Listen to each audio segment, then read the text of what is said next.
Hello and welcome. This is World Economy here on Spectrum Television. My name is Ruth Udo. Today on happenings around the world, Trump extends EU tariff deadline to July 9th.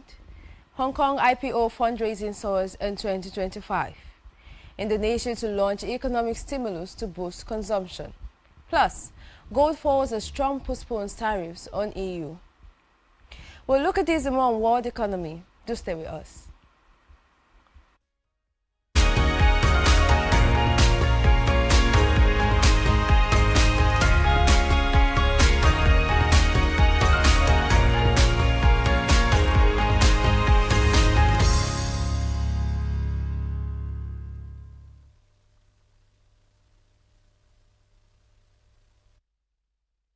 Welcome back to World Economy. President Donald Trump announced on Sunday an extension of the deadline for proposed 50, requesting an extension, Trump posted on Truth Social, adding she assured that talks will begin rapidly. Von der Leyen called it a good call and said Europe is ready to advance talks swiftly and decisively. The extension comes just 2 days after Trump renewed tariff threats, claiming the European Union has been very difficult to deal with. The proposed tariffs will affect around $606 billion in EU exports to the U.S. in 2024. The U.S. remains the EU's largest trading partner, accounting for 21% of its exports.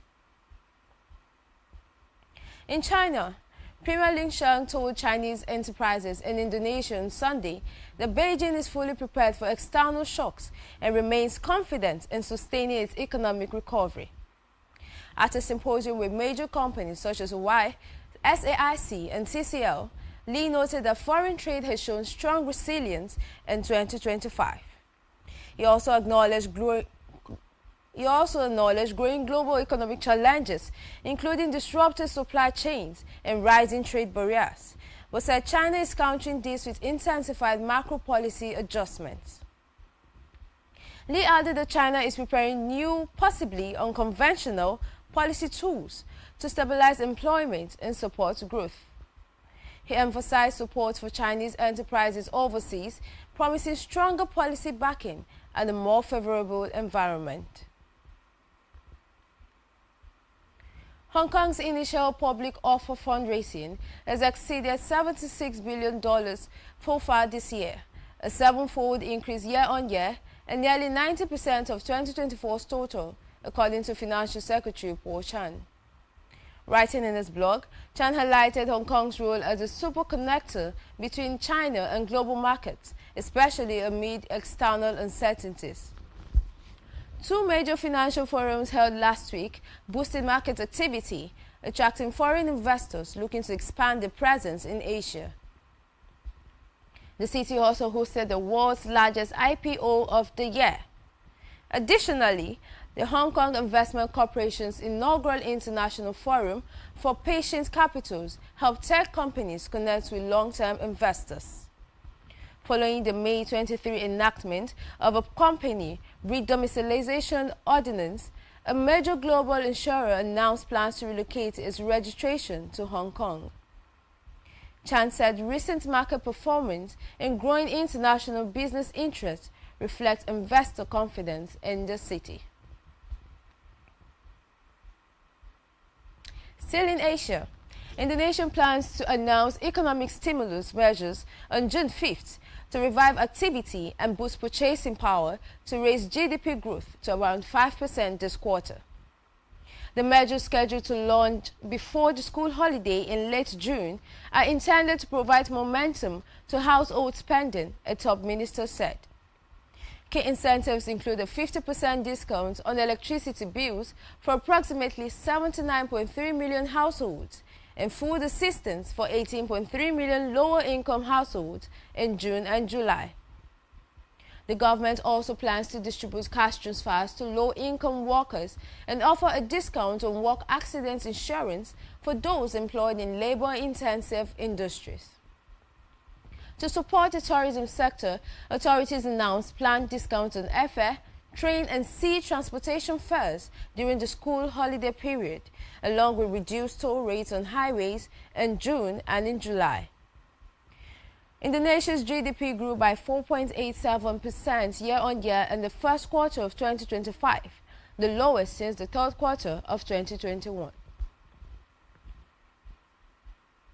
In Africa, Chad has reached a staff-level agreement with the International Monetary Fund as it seeks to secure a 4-year extended credit facility program valued at approximately $630 million. If approved by the IMF, the program aims to reduce Chad's public budget deficit and ensure fiscal consolidation through various reforms. This IMF support is expected to attract further international financing, aiding Chad's implementation of comprehensive development and reform plans. Spain producer inflation hit 5-month low. Producer price inflation in Spain eased to 1.9% in April 2025, marking its second monthly decline and the lowest level in 5 months. The slowdown was mainly due to a sharp deceleration in energy prices, which increased by 5.7% compared to 15.8% in March. Price pressures also weakened in other categories, fell by 1.1%, following a 1.6% decline driven by a 1.3% drop in non-durable goods. Excluding energy, producer prices decreased by 0.1%, matching the March's reading on a monthly basis. Producer prices dropped by 2.9% in April after a 4.1% decline in the prior month. Poland unemployment edges lower in line with forecast. Poland's unemployment rate edged down to 5.2% in April of 2025 from 5.3% in March, aligning with market expectations. The number of registered unemployment declined by 27.2 thousand from the previous month of 802.7 thousand. In April of 2024, the jobless rate was lower at 5.1%. In West Africa, the European Union announced an investigation into the prevalence of counterfeit goods entering West Africa and beyond, with findings identifying Nigerian seaports as a major conduit for this illicit trade that infiltrates international markets. The report categorizes Nigeria among priority 3 countries with significant challenges in intellectual property enforcement. The European Union emphasizes the necessity of institutional reforms for Nigeria to align with global trade standards and bolster IP protection. We'll go on a break right now, and when we return, we'll look at more details on world economy.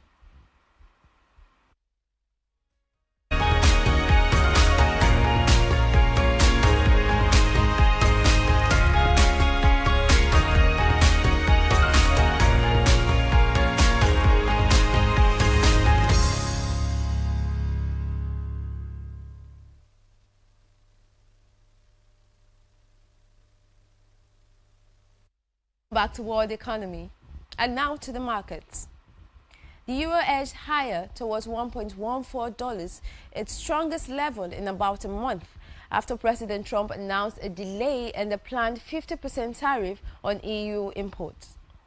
Under the reciprocal tariff framework unveiled in April, the EU faces a 20% levy, which has temporarily reduced to 10% through the news deadline. Meanwhile, the Eurozone's economic outlook remained fragile. The EC has cut its 2024 growth forecast to 0.9%. Purchasing Managers Index data for May showed that private sector activity unexpectedly slipped back into contraction in both the Eurozone and Germany, driven by a sharper downturn in the services sector amid weak domestic demand. On the monetary policy front, the European Central Bank is widely expected to cut interest rates at its June meeting.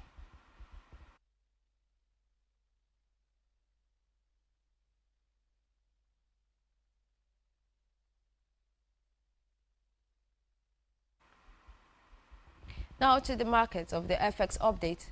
We have the top currency gainers at Polish zloty 1.15%, Australian dollar 0.97, Swedish krona at 0.56, Europa at 0.37, and the British pound at 0.29%. The biggest losers are the dollars index at a negative 0.28%, the Turkish lira at a negative 0.27%, and the Japanese yen at a negative 0.05%. We'll look at the Euro-USD market right now. In the Euro-USD market, we have Euro at 1.13% points and an upward point of 0.007. We have the British pound against the US dollars at 1.355 and an appreciative point of 0.01. We have the Australian dollar against the US dollar at 0.6 and an appreciative point of 0.004. Now over to the cryptocurrency market. We have Bitcoin at 109,782 US dollars, getting upward at 737 points. We have Ether at $2,565.04 thousand dollars, and Binance at 673. We have Cardano at 0.7 and Solana at 177.81 US dollars.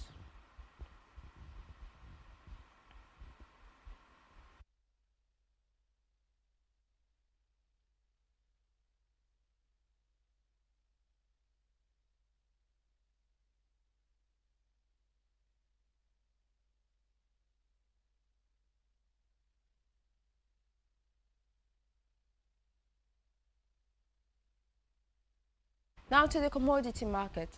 Gold falls as Trump postpones tariffs on EU. Gold dropped below 3,350 US dollars per ounce today as safe haven demand eased after President Donald Trump agreed to delay the planned 50% tariffs on European goods. However, trade concerns remain as Trump on Friday also warned Apple that it will subject to 25% tariffs if it does not manufacture its iPhones in the US. Last week, bullion gained nearly 5%, supported by trade uncertainty and mounting concerns over the U.S. economic and fiscal outlook. Trump's new tax bill, which recently approved by the House and now headed to the Senate for a vote expected by August, is projected to widen the U.S. budget deficit by nearly $3 trillion over the next decade. Let's have a look at the metal market today. In the metal market today, we have gold, silver, and copper all are falling, with gold at 3,229.70, silver at 33.374, and copper at 4.809.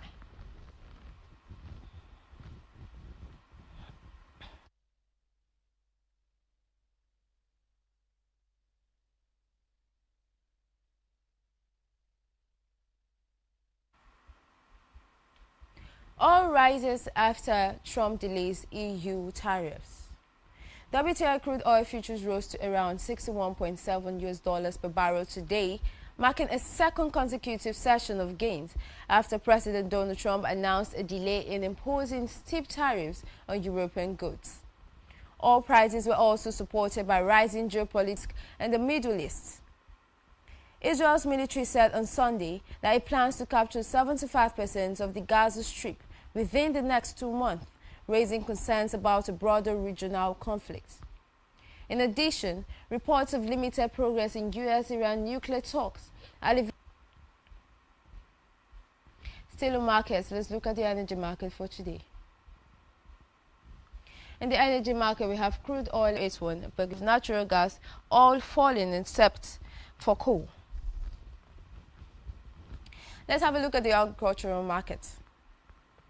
We have soybeans as 1,060 US dollars per bushel, falling points of 7.25. We have wheat at 542 US dollars per bushel, a falling point of 2 points, and we have lumber 599 per 1,000 board feet at an appreciative point of 2.99.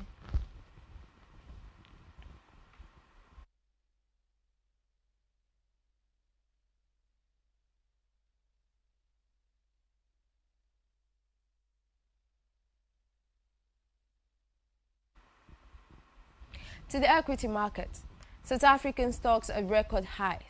The JSE index rose around 0.5% to around 93,900,000 today, continuing its upward momentum at record levels for a second consecutive day. Chemicals was at a positive 4.7% and industrial materials at a positive 2.7% were among the leading sectors driving the rally. The market's positive trajectory reflected heightened investor confidence following President Cyril's meeting with U.S. President Donald Trump, during which an agreement was reached to commence negotiations on critical minerals, a key sector to South Africa's growth strategy. Additionally, the parliamentary approval of Finance Minister Enoch's budget alleviated political risk and reinforced market confidence in the fiscal outlook. Let's have a look at the South African stock market.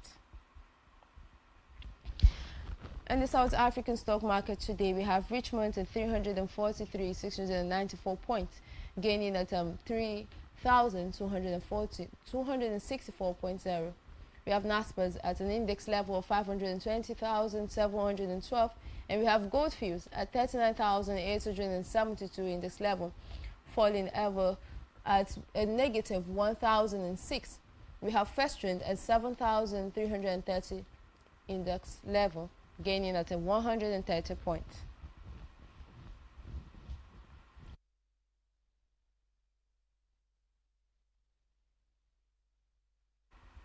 Japanese shares advanced for second straight session. The Nikkei 225 index rose 0.5% to around 37,350, while the broader Topix index added 0.3% to 2,744 today, extending gains from the previous session. A retreat in the safe haven yen also supported Japanese shares by easing currency-related pressures on exporters. Meanwhile, investors continue to monitor the Bank of Japan's policy outlook, with expectations growing that the central bank will increase the rates further in response to persistent inflation. Industrial and technology stocks led the rally, with notable gains from Kawasaki Heavy at 2.2%, Nippon Steel at 4.9%. We have IH High Coal at 0.7%, Disco 1.1%, Advantes 1.5%, and Tokyo Electron at 1.7%.